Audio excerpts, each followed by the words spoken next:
morning by Professor Beukers on values of E and G function. Okay, thank you. Well, this last lecture, I'd like to wrap up, finish off a couple of things, and then there's still time for some further thoughts about the nature of E and G functions themselves. But let's first finish the things we've been doing the last couple of lectures, and let me recall the two most basically the lectures have centered around these two theorems which you find over there.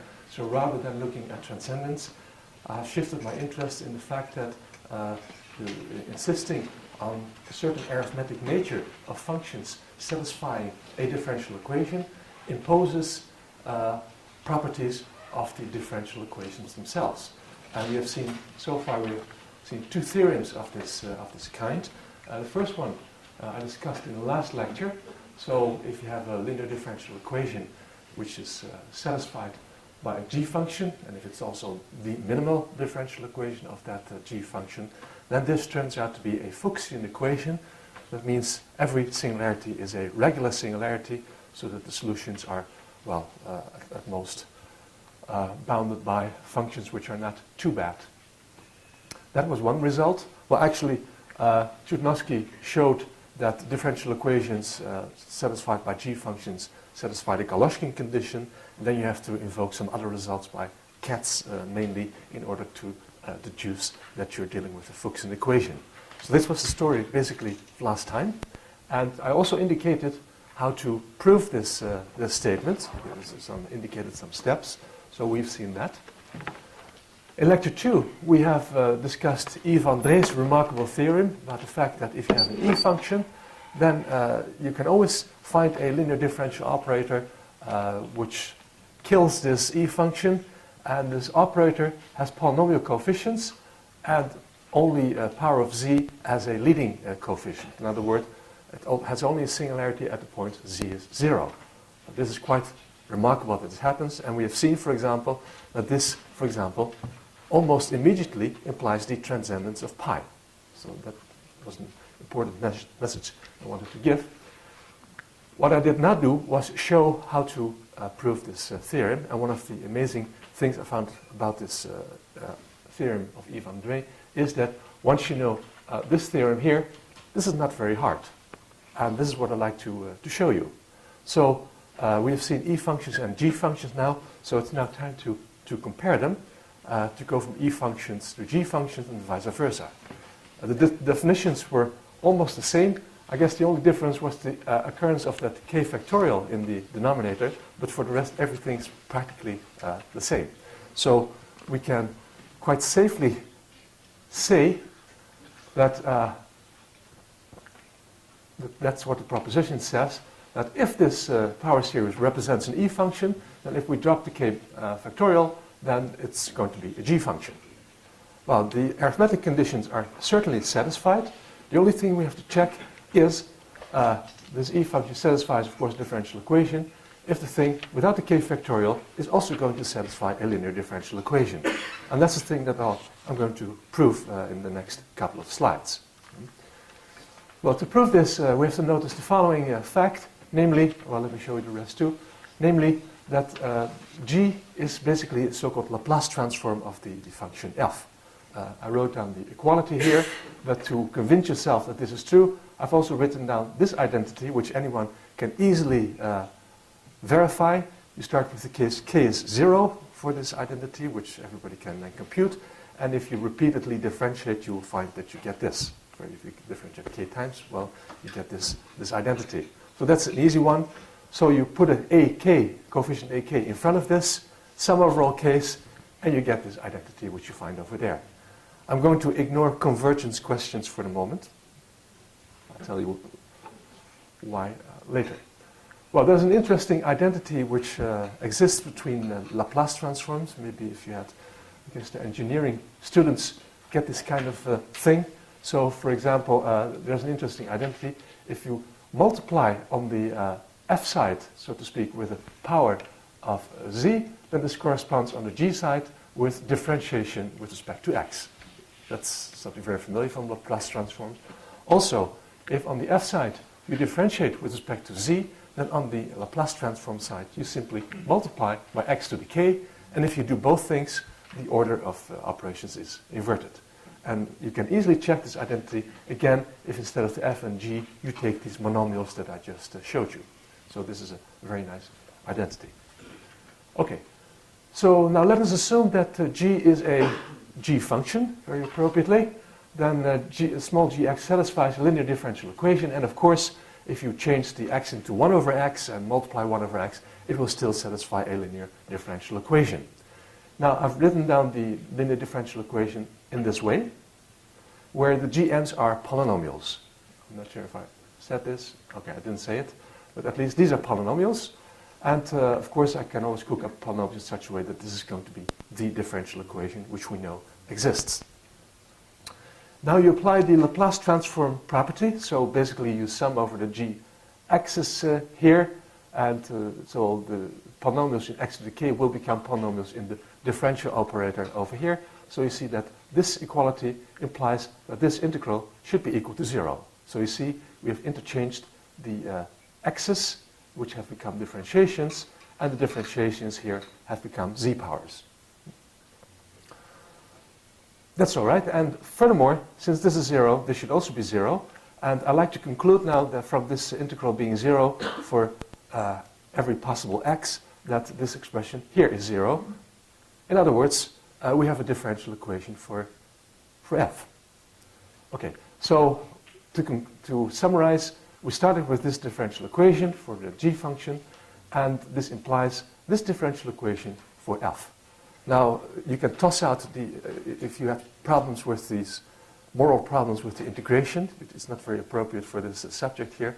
I think it's not very difficult to prove this formally as well. So indeed, integrals were just a motivation, an excuse for deriving this equality.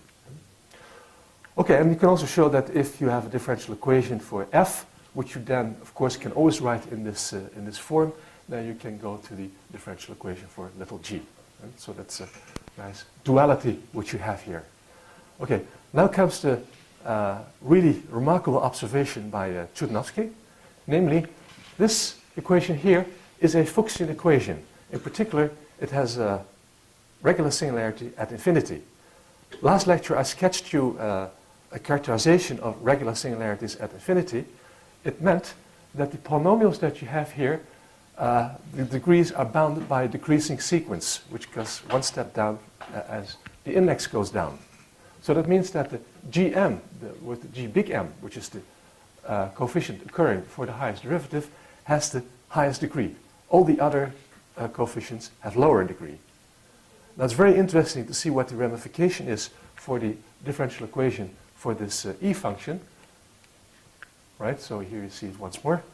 For the e function, it means that there is a highest derivative, namely the nth derivative which occurs, but it only occurs at n is equal to big M. And then you find only this one power of z in front of it, and all the other terms will contribute orders of differentiation which are smaller than this big M. So what you find yourself with is the nth derivative is provided with a power of z to the power little m, and that's all it gets. So the order for the equation for f becomes, of course, the degree of this g. Sorry, this should be big M here. There's a typo there. But the coefficient is then the z to the little m. And that's a proof on Andre's theorem. So it's a direct consequence of Chudnovsky's theorem. All it took Yves André to observe it, that this was the case. Okay, so I think this basically wraps up the story about E and G functions. I guess I could be saying much more. For example, we could mull over Szydłowski's lemma, which has a number of interesting properties. We could also maybe do some differential Galois theory in order to show you how to derive relations between, functional relations between E functions and things like that. But rather instead, I think, and what's going to happen now is not in the notes, but I more or less announced it in the summary, saying that I like to philosophize a little bit about the nature of G functions, and therefore, because of this duality, at the same time, you think about the nature of E functions, of course. Right? I think in one of his papers, Zico also wonders how you should get these E functions, and well, at the time, the only E functions known were functions which come from hypergeometric series. And so basically, that was the world of E functions. But well, so not much conclusive what was said by Zico, but he certainly wondered about it. Okay, so let's go over to the question: what are G functions?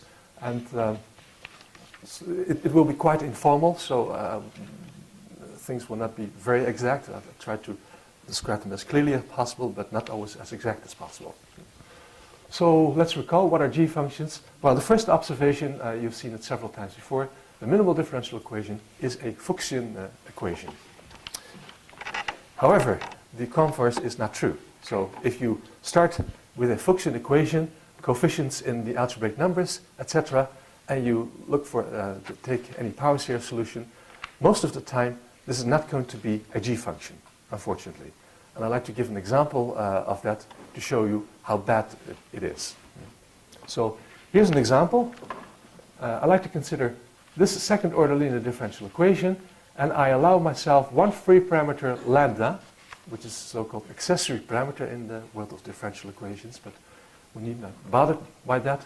Why did I choose these coefficients like that?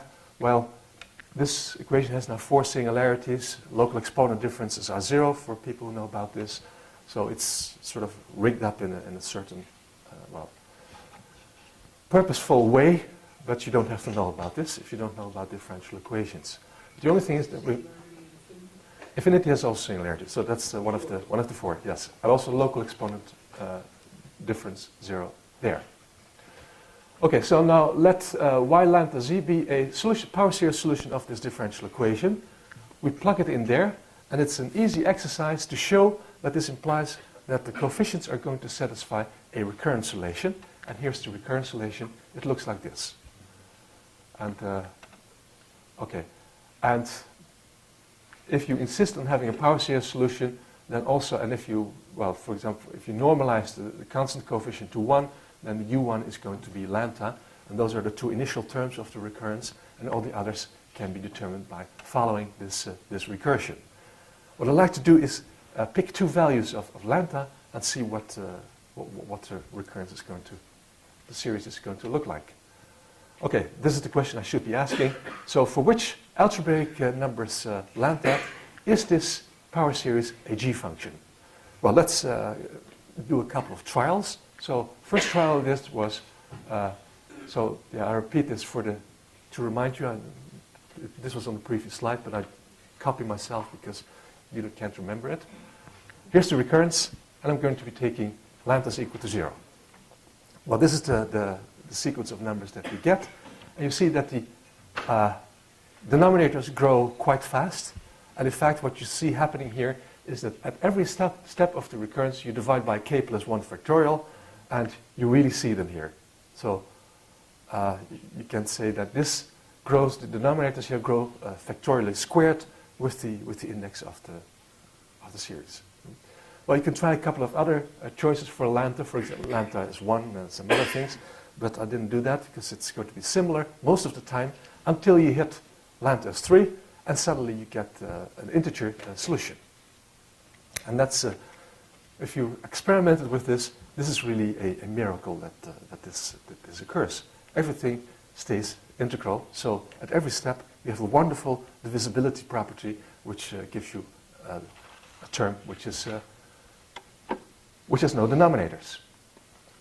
So this makes the question that I just asked, for which lambda do we have a G function solution, more purposeful. But it's really a question which, well, which deserves some attention. Okay, so what is known in this case? It's a very special case, of course, and most of what I say is also known in other cases. But let's stick to this special case. Here's my conjecture. So this is the situation that we had in the previous two slides. And my conjecture is that this choice lambda is 3 is the only choice for which you get a g function.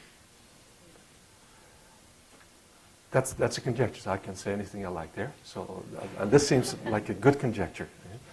And well, there I also have a proposition to that effect, which is which depends very strongly on the fact that we have this particular recurrence. It's a kind of a fluke of nature that it's possible to say this. So if you restrict yourself to rational numbers, and if you insist on the UK to be an integer, or I can even do it more generally, namely, it can also be a 3-adic integer, so no 3's in the denominator, that's all we require, then automatically lambda is equal to 3. That's something that can be proved, and it's due to a very fortunate circumstance that this is possible. I'm not sure if you're interested in the fortunate circumstance. I prepared it on the slide, so if you're not interested, you just skip it. So the thing is, it's based on a theorem which I proved a couple of years ago, and it says the following. If you take any lambda, and we now shift over to the 3-adic numbers, and this is the maximal unramified extension of the 3-adic numbers, then this is the notation for this solution of the differential equation. And the theorem goes like this. Consider 3 polynomials, f1, f2, and f3. There's an I in there, which of course root minus 1 is going to also be the root of minus 1 in Q3 in a moment. So that's how you should read it. And the statement is that suppose you find a solution which is 3-adically integral, with 3-adically integral coefficients. Then this solution, if you consider it modulo 3, will factor in this peculiar way where the indices depend, well, the order of the indices depends on this lambda. So you find a lambda which is 3-adically, so that the power series of 3-adically integral coefficients. Look at this power series modulo 3, and strangely enough, this power series modulo 3 factors in the product of polynomials, and these polynomials are raised to the power 3, 3 squared, 3 cubed, etc. This is known as a Frobenius factorization in the case P is 3. The nice thing is that this theorem says that there's a one-to-one correspondence. In other words, if I take any series of indices which belong to 1, 2, or 3, write down this power series, then this can be lifted to a power series in the 3-adic numbers in characteristic 0, which is a g function, which is 3-adically well behaved, which has good coefficients. So it goes back and forth. Okay, now this is for lambdas which are in this maximal unramified extension. If we now insist on lambda being in Q, it simply means that this u lambda is going to be a power series with coefficients in Q. And if this is going to be equal to this product, well, the F2 and F3 are going to contribute something which is quadratic over Q3. And therefore, if you have here something which has coefficients Q3, then all the choices here should be 1. So it means that you have at most one choice for lambda, which gives you a 3-adically integral solution. And we know that one, and therefore it's good. So this is basically the trick. But this works because in general, you also have such polynomials for other p's as well. But here it works nicely because they just fall outside Q, so that comes in real handy in this case. Okay, this is a small digression, and it shows that you need to invoke some extra stuff. And actually, if you want to, yes, otherwise I wouldn't have known how to do it. Let's put it this way. Okay, I'd like to go over to the question, what is a g function once more?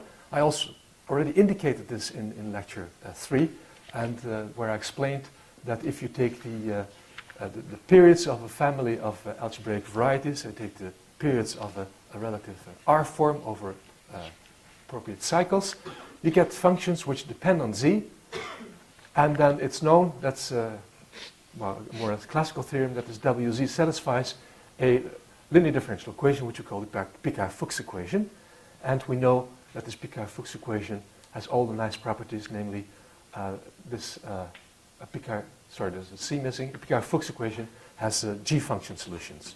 And we say that the differential equation comes from geometry if it is a Picard-Fuchs equation, or you have Picard-Fuchs equations which factor, which split off factors, and also these irreducible factors are also also said to come from algebraic geometry. Now here's the conjecture. It says that the minimal differential equation of a g function comes from geometry.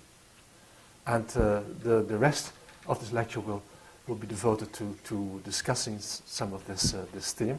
It's unproven, of course, but it's if you start thinking about it, well, that's my experience at least, you get to see all sorts of interesting things happening in geometry and arithmetic. And even if you don't prove it, there's enough to see along the way, which is, well, I find interesting enough.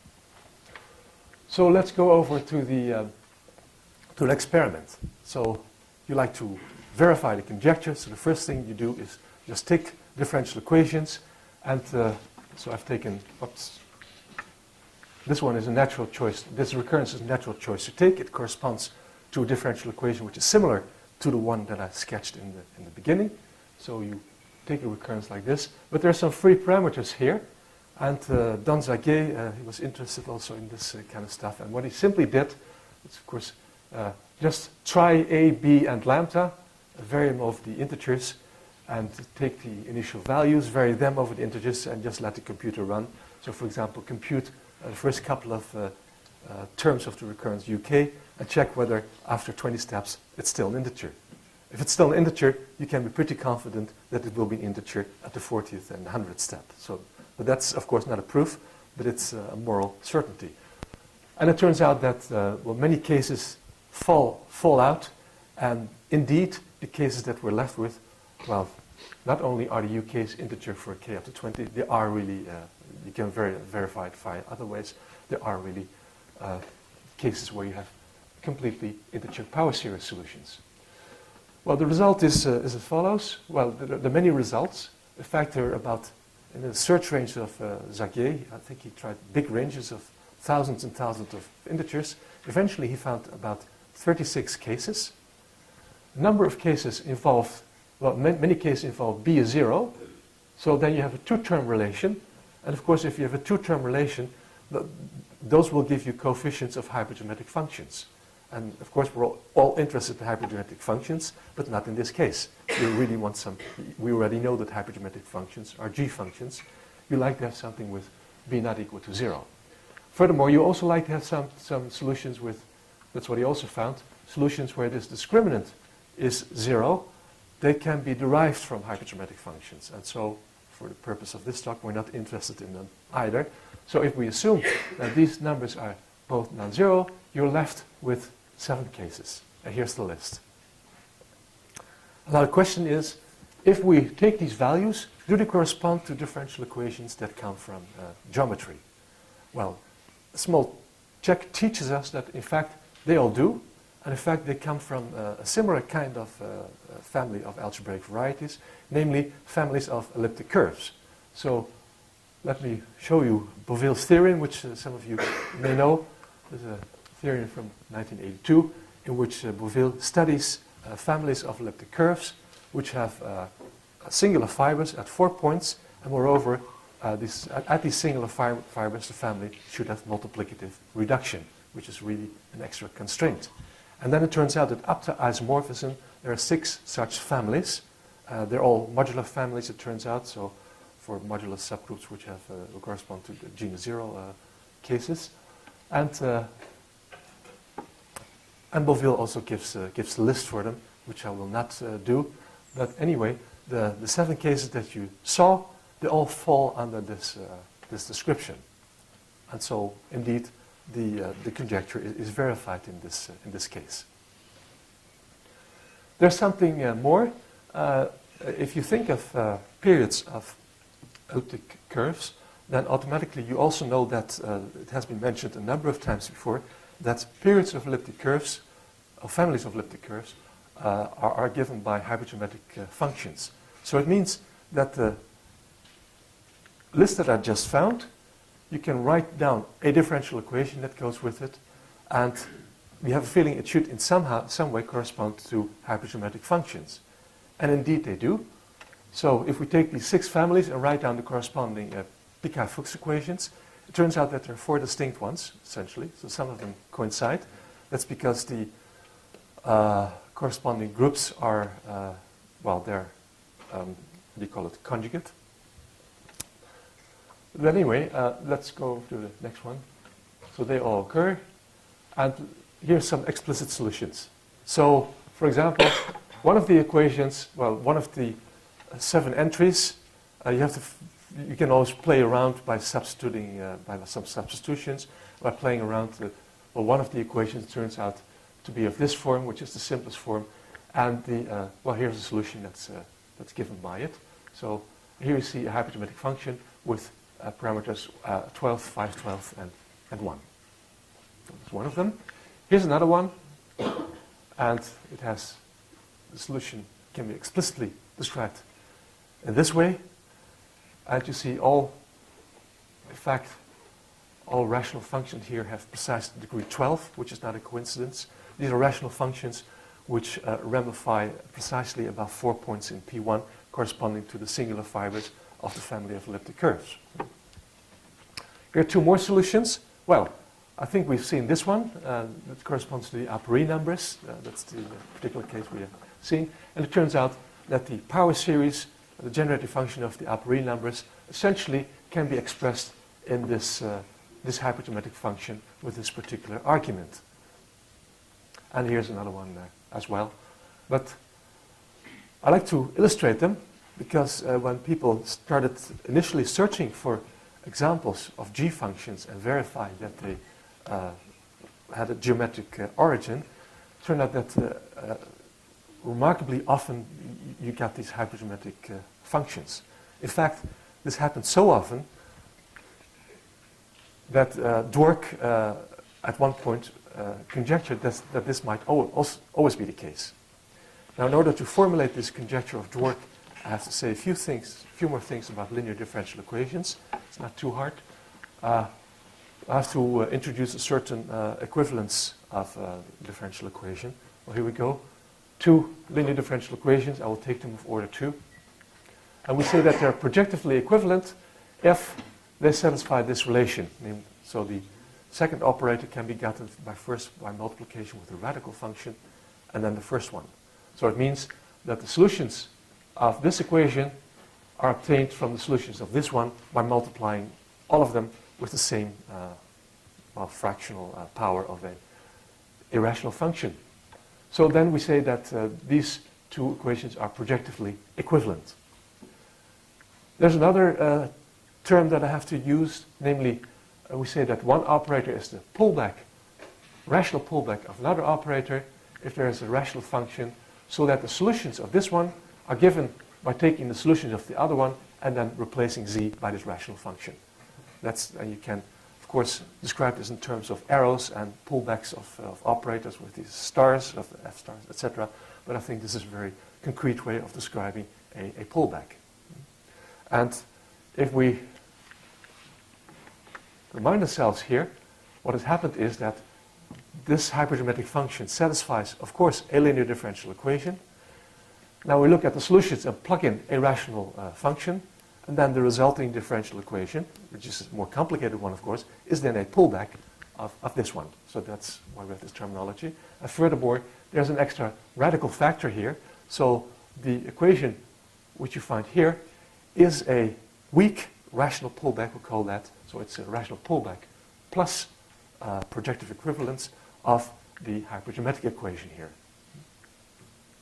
Okay, so and this is what I want to say. So we said L2 is a weak rational pullback of L1 if it's projectively equivalent to a rational pullback of L1. And we saw some examples just now. Okay, so now I'm able to formulate Dwork's conjecture. Hang on. Yes, I repeat myself here, so I didn't have paged back, but this is a repetition of the original one. But anyway, you see here that this example, I just said it, is a rational pullback of a hypergeometric function. So I'm repeating myself, but well, it may not do any harm. So here's the conjecture. it says that if you have an irreducible second-order linear differential equation, which has a g-function solution, then it's a weak rational pullback of a Gaussian hypergeometric function. And there are many cases, for example, the ones you saw, and some other ones which do seem to vindicate this. However, it turns out not to be true, which of course makes it more interesting. And there's a counterexample, which was found by Dan Kramer in somewhere in 1988, I think. Here's a differential equation, second order, and this px is a cubic polynomial. This is a differential equation which has 4 singularities, so 3 finite ones and 1 at infinity. And so it's also, again, a Fuchsian equation, which is an exercise to show. But what is more difficult to show is that this equation has a g-function solution. So this theorem, well, I think it's a 10-page, it's proved in a 10-page paper. And I think the whole paper is basically devoted to cooking up this linear differential equation and showing that it has a g-function solution. I will indicate why this is so, and this is one of the surprises you get if you work along this line, if you try to search on this line. Okay. I have to say that this equation occurs also in an earlier paper by Chudovsky on theta functions. It's a remarkable paper. It has an enormous amount of material, and on a few pages there's a list of differential equations, and this is one of them, actually. And he gives no hint of where he got those equations from. And so if you really want to work this out, it takes a 10-page paper to get it. So that's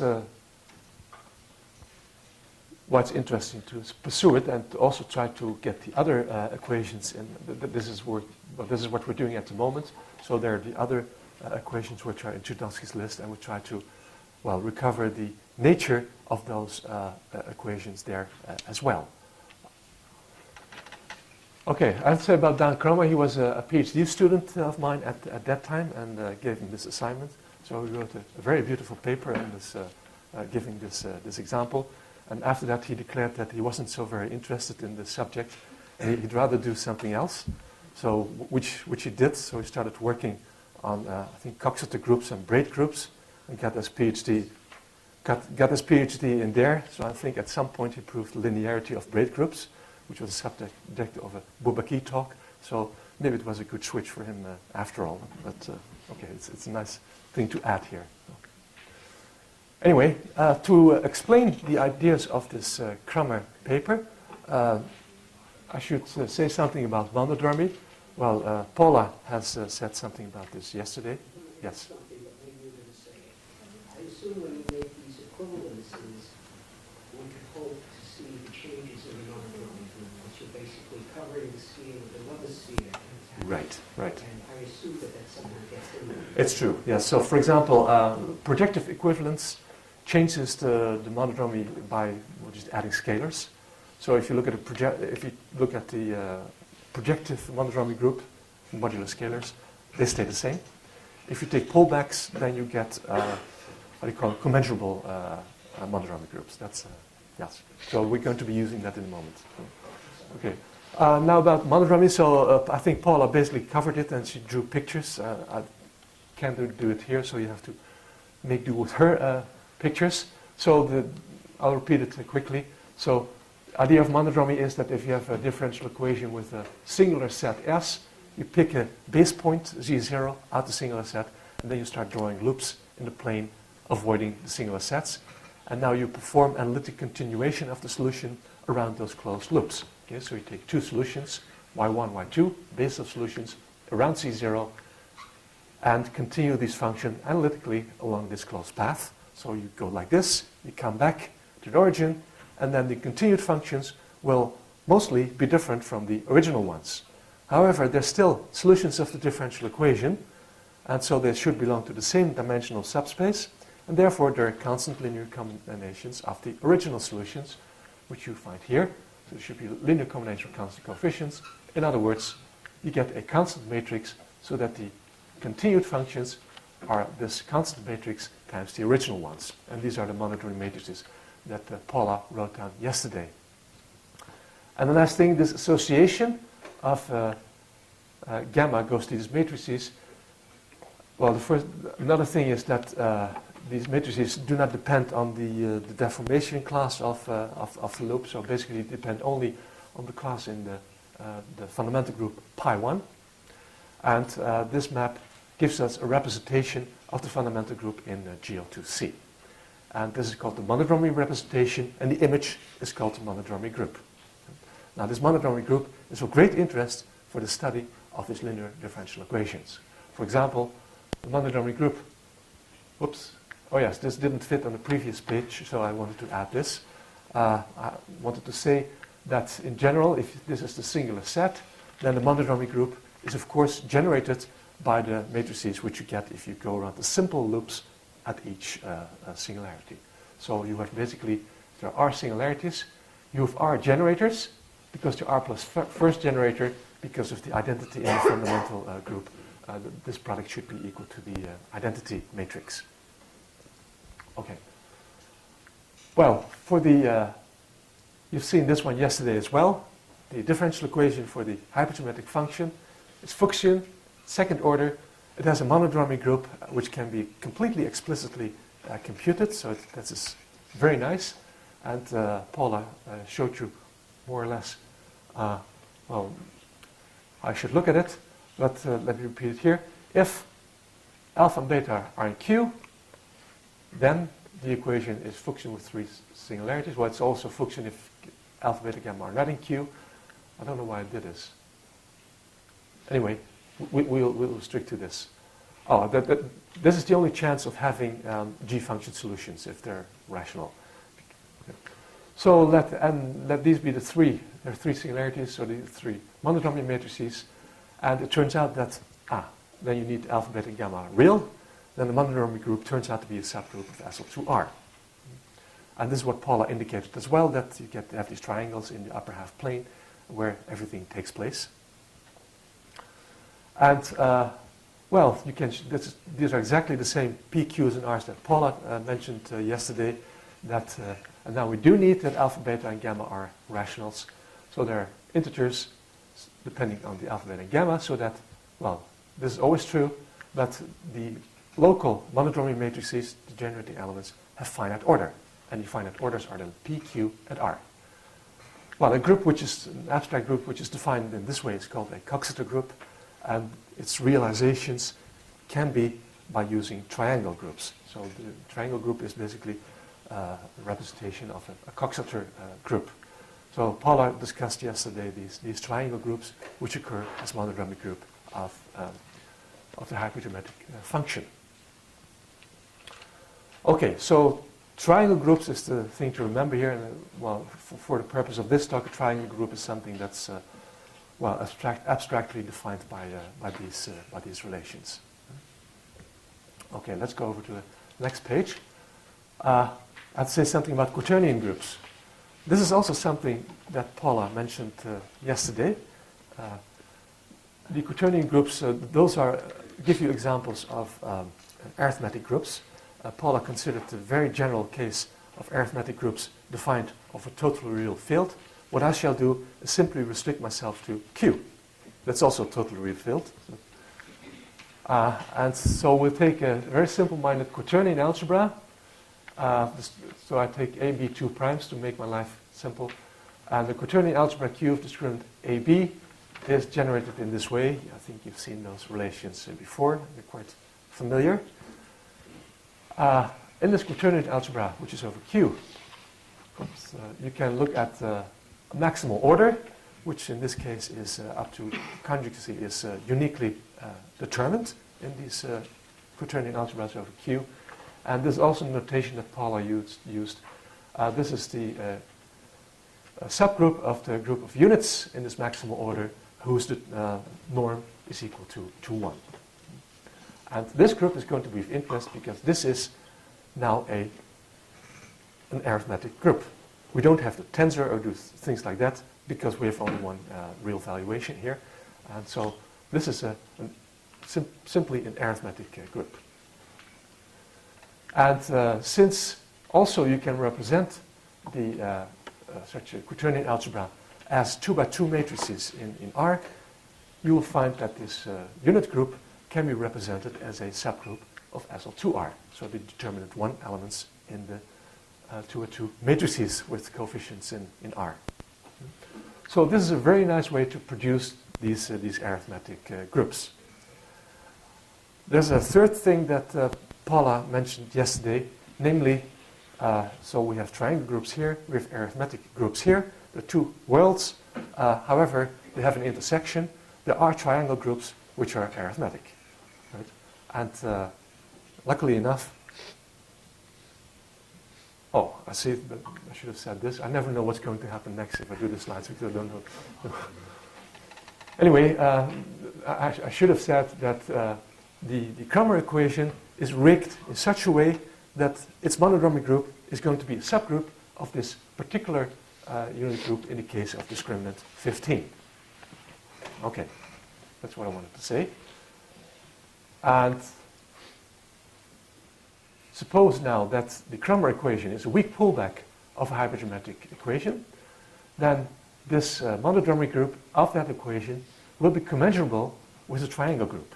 That's if you take a weak pullback of another equation, then this was just a question, then the two monodromy groups are not quite the same, but their intersection has finite index in both of the groups, and that's what we mean by commensurability. So that's really that would be the case here if this equation would be a weak pullback of a hypergeometric equation. So M is commensurable with a triangle group. Okay, and now we get to what I wanted to say. This intersection, so we have an arithmetic group which is commensurable with a triangle group, and in fact Takeuchi has compiled a list of some 85 cases of triangle groups which are at the same time arithmetic. And you can see in this list also the discriminants of the corresponding quaternion algebras, and 15 is not among them. So it means that this monodromy group which you have here cannot be commensurable with a triangle group, and therefore we have an example of an equation with a g-function solution which is different from, which is not derivable, and so to speak, from a hypergeometric function. Okay, so this contradicts Dwork's conjecture, and there's some other examples. So at the moment, a student of mine is trying to compile some other examples. So I hope he will not run away. And then, well, what to do now? So I call this rescuing Dwork's conjecture in a certain way. So how can we rescue this? Well, let's take a closer look at this quaternion algebra, discriminant 15 in maximal order. Then it's also known that if you look at this, this quotient space of the upper half plane by this arithmetic group, it's a P1 actually, and you can consider it as a classifying space for genus 2 curves which have multiplication precisely with this order. This is O15. And that's a geometric interpretation of this of the case that we're sitting in. It's interesting to pursue this a little bit. So the point is that the family of genus 2 curves whose Jacobian has this anamorphism ring is a one-dimensional family. It's precisely this quotient of the upper half plane by that arithmetic group. Let's pursue this. So this is a one-dimensional family parameterized by some parameter that I've called Z. It's the same Z as we've seen before. And well, Cramer's equation is precisely the Picard-Fuchs equation of this family. And therefore, it has a G-function solution. I should have explained that as well. Okay. Now, it's good to put everything in a broader perspective. Namely, we just look at all genus 2 curves and write down a period of them. Here you go. So once again, we're going to invoke a hypergeometric connection. And what I'll do is write down the general equation for a genus 2 curve. I took this form where this 5th degree equation. You can always put it in this form. And consider this period of this holomorphic 1 form. If you expand this in powers of T1 to, there are now 3 parameters because the space of, the modular space of genus 2 curves is dimension 3. You can expand it T1 to T2 and T3, which is not too hard, and the result is this. You get something with Pochhammer symbols, etc. You get an expression like that. And this looks awfully much like a hypergeometric function, except it's in more variables. This is a 3-variable hypergeometric function. It's an example of so-called Lauricella hypergeometric function of type FD. And Lauricella function of type FD, well, of course, this pattern can be expanded to any number of variables, and those are the FDs. Of course, there are also FAs, Bs, and Cs, and they have different rules to form. Okay, but this is nice to notice, because as we said, that this space of genus 2 curves, which have in multiplication, they form a one-dimensional curve which goes in this, which sits in this 3-dimensional moduli space. And so, roughly speaking, it's not, I have to make some amendments to that, but roughly speaking, it simply means that you, if you have this rational curve sitting in this moduli space, it means that the T1, T2, and T3, for those points, are simply rational functions of the parameter of that special space. So the idea is now, well, take such a Lauricella function and substitute for the T1, T2, T3, substitute appropriate rational functions, and hopefully you recover your Cramer equation. There's one minor drawback, namely this is an equation which satisfies a system of partial differential equations of rank 4, and you want to end up with something of rank 2, but it turns out to be a factor of this rank 4 system.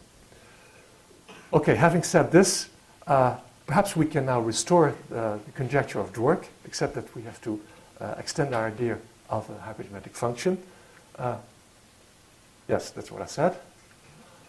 Here's some more examples of several variable hypergeometric functions. I just don't have to read them precisely, but just to indicate that there are many of them, as you can see now. These are the 4 Appel hypergeometric functions in 2 variables, and there are many others. In fact, so there are 3 variables, 4 variables, and I think the biggest class is in this sense is given by the so-called GKZ hypergeometric functions. Those are the hypergeometric functions of Gelfand, Karpanov, and Zilovinsky, and well, they all have these patterns and even more complicated than that. And it's very tempting to, well, of course, if you have such an equation, you just plug in rational functions for x and y, and you get an equation which has a g-function solution automatically. So that's a very nice way of producing them, and you may conjecture that this is all of it. So let's summarize this. So you start with a hypergeometric equation in several variables, and here are the variables x1 up to xn. That's the parameter space. Take a rational curve in it and restrict the system of partial differential equations to that curve. That'll give you a system, well, basically it takes a lot of work, but it gives you some differential equation in one variable, an ordinary differential equation. If you want, you can also take a weak pullback, if you like, and then you will get a linear differential equation with a g-function solution. And so, for example, Cramer's equation arises in this particular way. And now here's the question: I restrict myself to second-order equations. Does every second-order equation, which is a minimal equation of a g-function, arise in this way, possibly as a factor or not? Well, it's a legitimate question. Of course, you need not restrict to second-order equations, but then you have to take into account other things such as products of hypergeometric functions. It gets a bit more complicated. It will also be a bit more complicated to state a conjecture, but well, I guess for the moment it would suffice to just well, get more examples and work more of these things out. Okay, I would like to stop with this question, and thank you.